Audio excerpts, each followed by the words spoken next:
بسم اللہ الرحمن الرحیم۔ ساجد شاہ ٹی وی چینل دیکھنے والے تمام ناظرین کو میری طرف سے السلام علیکم۔ یہ میرے لیے باعث سعادت ہے کہ مجھے حکم یہ دیا گیا ہے کہ محمد مصطفیٰ اور ائمہ طاہرین کے خلقت نورانیہ پہ لب کشائی کرنے کی سعادت حاصل کروں۔ الحمدللہ کوشش کروں گا میں انشاءاللہ تعالی کہ اس معیار پہ جو ساجد شاہ ٹی وی چینل والوں کو چاہیے اس پہ پورا اتر سکوں۔ تو آج ہم تخلیق نور پہ بحث کریں گے، اور اس حوالے سے سب سے پہلے میں خصال اور معنی الاخبار سے امام صادق آل محمد کا ایک قول نقل کرنے لگا ہوں، لیکن اس قول کے نقل کرنے سے پہلے میں ایک انتہائی مشہور و معروف حدیث جناب کے گوش گزار کرنا چاہتا ہوں۔ سرکار سید الانبیاء خاتم المرسلین حضرت محمد مصطفیٰ صلی اللہ علیہ وآلہ وسلم فرماتے ہیں، اول ما خلق اللہ نور، سب سے پہلے اللہ وحدہ لا شریک نے میرے نور کو خلق کیا۔ تو پتہ چلا کہ سب سے پہلے ابھی کچھ نہ تھا تو محمد مصطفیٰ کا نور اللہ وحدہ لا شریک نے خلق کیا۔ اور اسی بات کو آگے بڑھاتے ہوئے اور آپ کی تفہیم کے لیے دوسرا جو حوالہ ہے وہ میں دینے لگا ہوں سرکار امیر ممکنات علیہ الصلوۃ والسلام کے قول ذیشان سے۔ انہوں نے حدیث معرفت بن نورانیہ میں حضرت سلیمان اور حضرت بوسر کو مخاطب کر کے فرمایا، یا سلمان و یا جندب کندو و محمد نورا نصبح قبل المصبحات، کہ میں اور محمد ایک نور تھے، ہم نے تمام تسبیح کرنے والوں سے پہلے تسبیح کی۔ اب دو معصومین کے حکم کے مطابق یہ بات روز روشن کی طرح عیاں ہو چکی ہے کہ سب سے پہلے جو اللہ وحدہ لا شریک نے نور خلق کیا وہ نور محمد مصطفیٰ تھا اور نور علی ابن ابی طالب تھا۔ یہ نور کہاں تھا؟ اور کائنات کی تخلیق کئی لاکھ سال بعد اللہ وحدہ لا شریک نے کی۔ اس نور پہ ہم آج اپنی اس ویڈیو میں گفتگو کریں گے۔ اپنی ویڈیو کی گفتگو کی ابتدا میں ہم خصال اور معنی الاخبار سے امام صادق آل محمد علیہ الصلوۃ والسلام کا ایک اور قول نقل کر رہے ہیں۔ معنی الاخبار میں سرکار صادق آل محمد اپنے ابائے طاہرین حضرت علی ابن ابی طالب سے روایت فرماتے ہیں کہ ذات عادیت نے نور سرور انبیاء کو تخلیق کائنات سے 4,24,000 برس پہلے خلق کیا، اور پھر خداوند عالم نے 12 حجابات پیدا کیے، یعنی اس پہلے سرور کائنات کا نور خلق ہوا اور اس کے بعد اللہ وحدہ لا شریک نے 12 حجابات کو خلق کیا۔ ان 12 حجابات کی خلقت کا مقصد فقط اور فقط یہ تھا کہ سرور کائنات کے لیے انہیں خلق کیا گیا۔ سب سے پہلے اللہ وحدہ لا شریک نے حجاب قدرت کو خلق کیا، اور پھر حجاب عظمت کو خلق کیا، پھر حجاب منت کو خلق کیا، پھر حجاب رحمت کو خلق کیا، پھر حجاب سعادت کو خلق کیا، پھر حجاب کرامت کو خلق کیا، پھر حجاب منزلت کو خلق کیا، پھر حجاب ہدایت کو خلق کیا، پھر حجاب نبوت کو خلق کیا، پھر حجاب رفت کو خلق کیا، پھر حجاب مشیت کو خلق کیا، اور آخر میں حجاب شفاعت کو خلق کیا۔ تو سب سے پہلے سرکار محمد مصطفیٰ 12,000 برس حجاب قدرت میں مقیم رہے، اور وہاں پہ اللہ وحدہ لا شریک کی تسبیح و تحلیل میں مصروف تھے۔ وہ تسبیح کیا تھی؟ وہ تسبیح تھی سبحان ربی الاعلی۔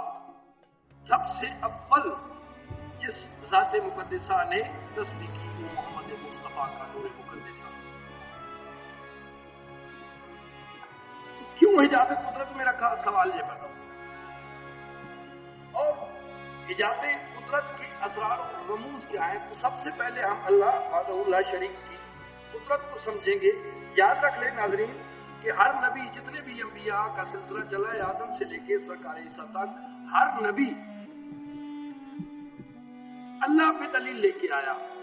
لیکن یہ جو آل محمد ہے یہ اللہ پہ دلیل بن کے آئے۔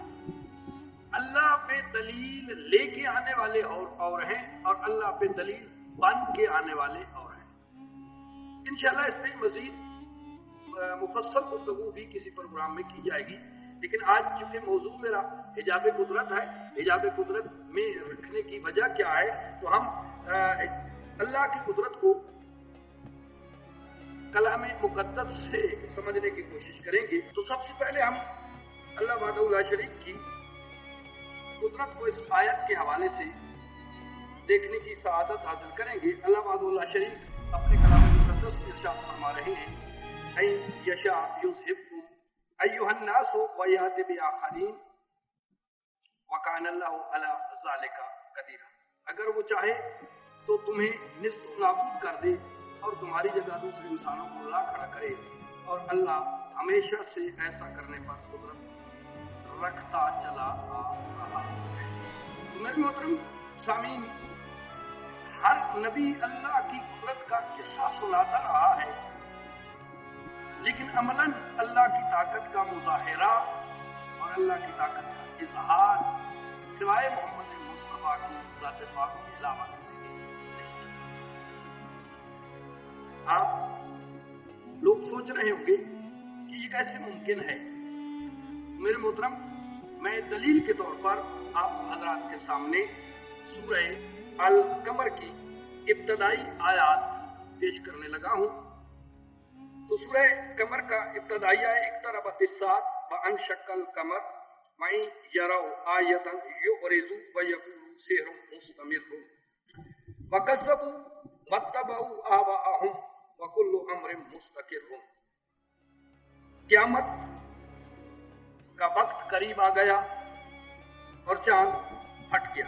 اور حال یہ ہے کہ اگر یہ کوئی معجزہ دیکھتے ہیں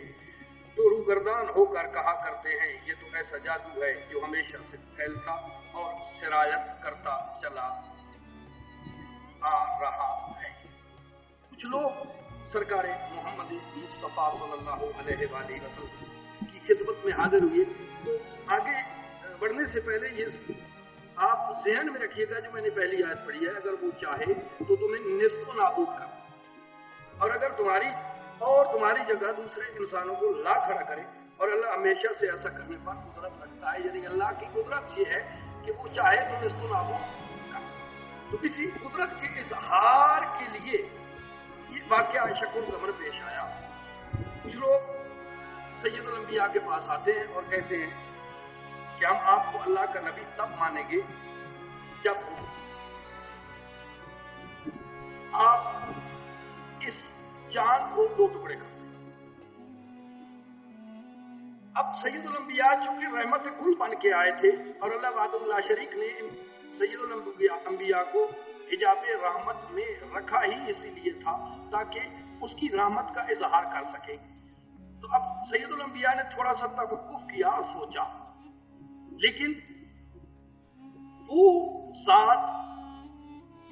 جو بے دل ہو کے اپنے دل میں محمد کا پیار بسائے بیٹھا تھا، وہ خاموش نہ بیٹھا،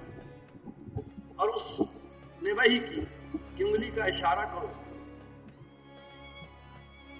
مولا خاموش توقف اس لیے کیا کہ آسمان پہ ایک دنیا آباد ہے، اگر میں ایسا کروں گا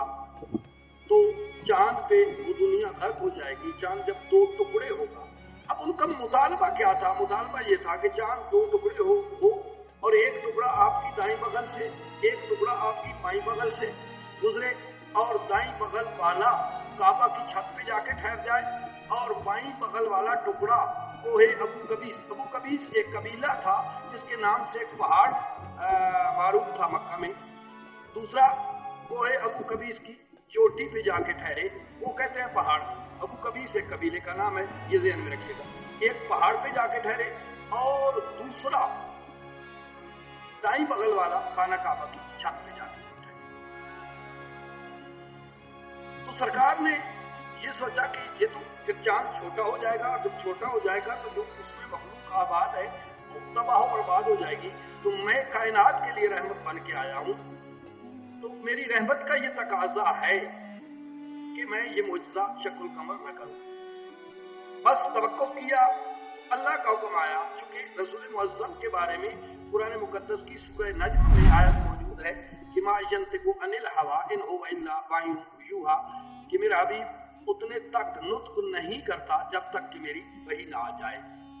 بس سوچنا تھا کہ وحی آئی اور کہا کہ اشارہ کرو، رسول معظم نے انگلی کا اشارہ کیا، ہوا کیا؟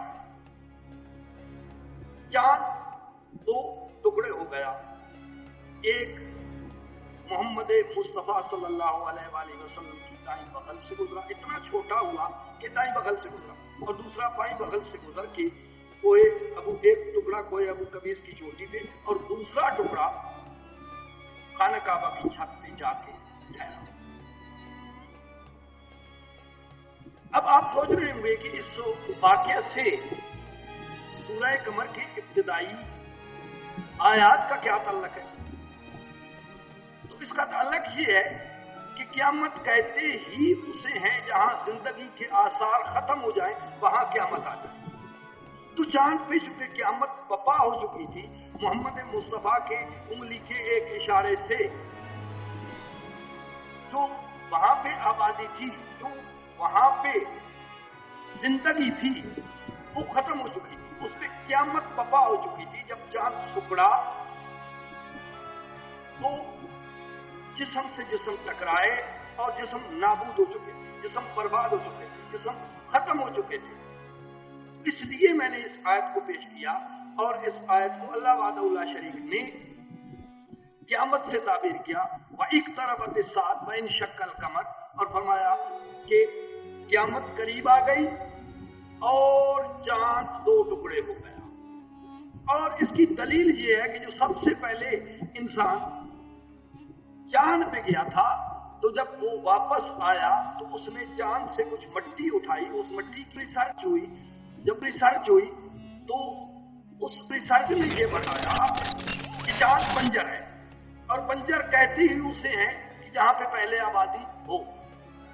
تو ریسرچ سے یہ ثابت ہوا کہ چاند پہ کبھی آبادی ہوا کرتی تھی، اور وہ آبادی تبھی ختم ہوئی جب سرکار سید الانبیاء سید کونین نے معجزہ شق القمر کو لوگوں کے سامنے پیش کیا، اور چاند دو ٹکڑے ہو کے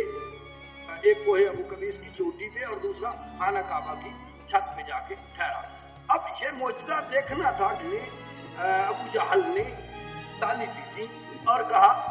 نہیں نہیں، یہ تو کھلا جادو ہے، اور یہ جادو تو پہلے ہی سے چلا آ رہا ہے، اور یہ جادو تو چھا کر رہے گا، چھا کر رہتا ہے۔ تو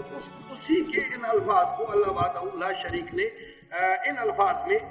واضح کیا، وَكَذَّبُوا وَاتَّبَعُوا آبَاءَهُمْ وَكُلُّ أَمْرٍ مُسْتَقِرٍ،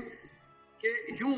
احکام اور حکومت خداوندی کو وہ جھٹلاتے رہے ہیں اور اپنے اجتہادات کی پیروی کرتے چلے آئے ہیں، اور باقی امور کی طرح تمہارا منصوبہ بھی اپنے ٹھکانے پر پہنچ کے رہے گا۔ تو ناظرین کرام، یہ ہے وجہ اور علت اور سبب کہ حجاب قدرت میں اللہ وحدہ لا شریک نے رسول معظم کو کیوں رکھا۔ اس لیے رکھا کہ اللہ کی قدرت کو مشاہدن لوگوں کے سامنے پیش کرے، ورنہ جتنے انبیاء آئے اس سے پہلے ہر نبی پہ سوال ہوتا رہا۔ مثلا ایک نبی کا میں مثال عرض کرتا ہوں، ایک نبی کی مثال عرض کرتا ہوں، اور وہ ہیں سرکار ابراہیم۔ سرکار ابراہیم سے پوچھا گیا اللہ کیسے مارتا ہے، کیسے زندہ کرتا ہے، تو انہوں نے اللہ سے سوال کیا یا رب کیف تحیی الموت، اے اللہ تو کیسے زندہ کرتا ہے، کیسے مارتا ہے؟ چونکہ حضرت ابراہیم دلیل لے کے آئے تھے، دلیل بن کے نہیں آئے تھے، تو انہوں نے اللہ سے سوال کر دیا کہ پالنے والے تو کیسے مارتا ہے، کیسے زندہ کرتا ہے؟ تو اللہ وحدہ لا شریک کی آواز ہے اولم تؤمن، کیا تو ایمان نہیں رکھتا؟ تو اللہ کے اس سوال پر حضرت ابراہیم نے فرمایا نہیں پالنے والے، میں ایمان تو رکھتا ہوں ولیکن لیطمئن قلبی، لیکن میں اپنا اطمینان قلب چاہتا ہوں۔ یعنی ابراہیم اللہ کی موت و حیات کو دیکھ کے اطمینان قلب چاہتا ہے، لیکن پوری تاریخ اسلام اس بات کی گواہ ہے کہ ہم کسی بھی ہمارے معصوم نے آل محمد میں سے کسی بھی نفس نے، کسی بھی شخصیت نے، کسی بھی ذات پاک نے یہ نہیں کہا کہ ہم اطمینان قلب چاہتے ہیں، بلکہ کربلا کے میدان میں حضرت امام حسین علیہ السلام نے اپنے آپ کو مخاطب کر کے فرمایا یا ایھا النفس المطمئنہ ارجعی الی ربک راضیۃ مرضیہ، اے نفس مطمئنہ اپنے رب کی طرف لوٹ جا تاکہ وہ تجھ سے راضی ہو جائے۔ تو انہوں نے کبھی بھی اطمینان قلب نہیں چاہا، لیکن باقی جتنے بھی انبیاء ہیں وہ اطمینان قلب چاہتے رہے۔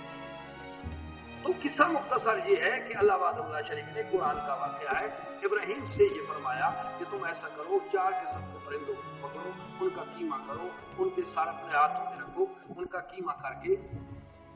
ان کو مخلوط کر دو، آپس میں ملا دو، جب وہ مل جائیں تو پھر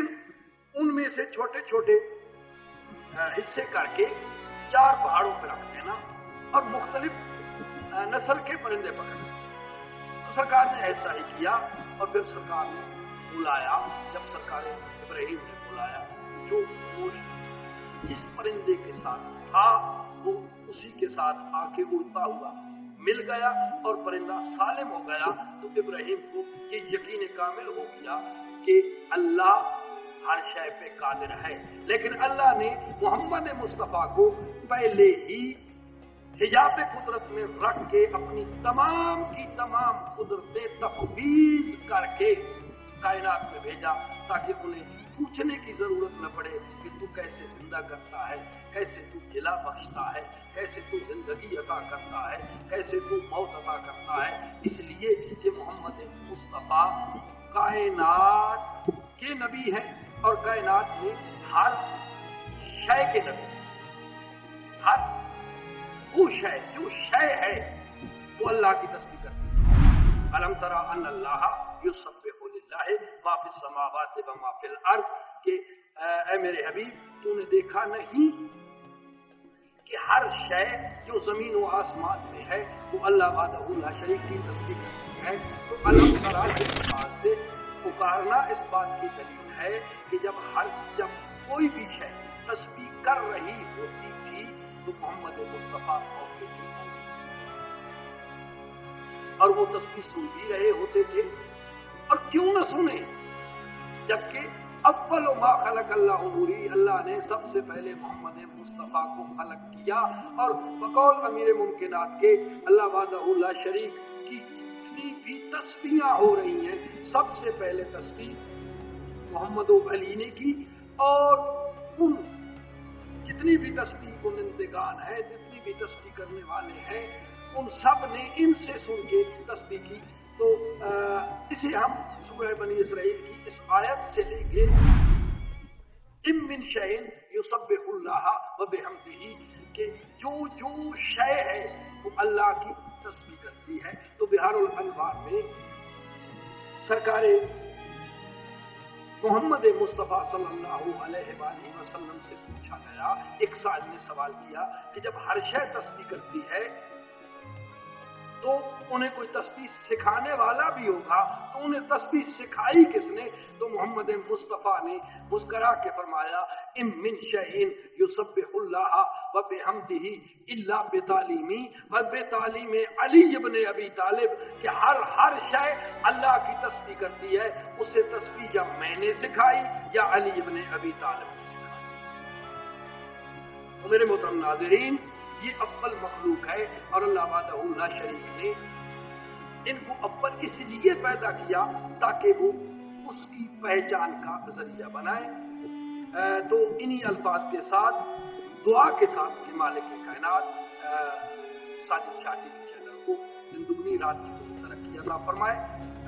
اور آپ سب ناظرین کو اپنے حفظ امان میں رکھے۔ انشاءاللہ تعالی اگلی ویڈیو میں اسی قدرت پہ تھوڑی سی اور گفتگو کریں گے اور مزید آیات قرآنیہ سے اقتباس کرتے ہوئے ہم آگے بڑھتے چلے جائیں گے۔